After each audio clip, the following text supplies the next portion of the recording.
जंगल में ठंड का मौसम चल रहा था।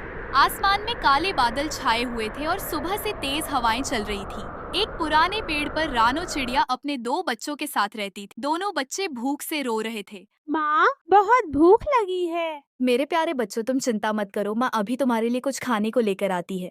रानो चिड़िया खाने की तलाश में पूरे जंगल में उड़ती रही, लेकिन उसे कहीं भी एक दाना नहीं मिला। थकी हारी रानो जंगल के एक पुराने पेड़ पर बैठ गई। तभी उसकी नजर वहाँ रखी चार चमकती हुई व्हाइट कतली पर पड़ी। वाह, इतनी सुंदर व्हाइट कतली, आज मेरे बच्चों का पेट भर जाएगा। रानो खुशी खुशी व्हाइट कतली लेकर घर की ओर उड़ चली। रास्ते में उसे एक बूढ़े उल्लू बाबा दिखाई दी। वे ठंड और भूख से कांप रहे थे। बेटी, क्या तुम्हारे पास थोड़ा सा भोजन है? मैं कई दिनों से भूखा हूँ। रानो कुछ पल सोचने लगी, अगर मैंने कतली दे दी तो मेरे बच्चे क्या खाएंगे। लेकिन फिर उसे दया आ गई।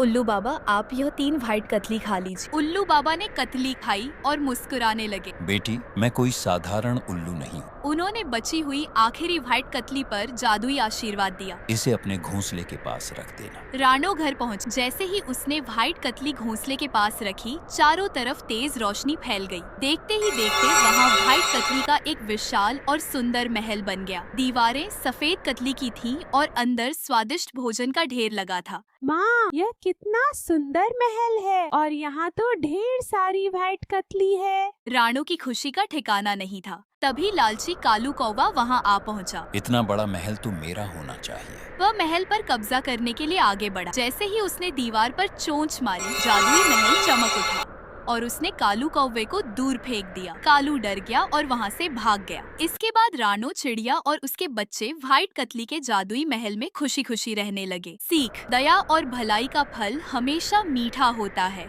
जबकि लालच का अंत बुरा होता है।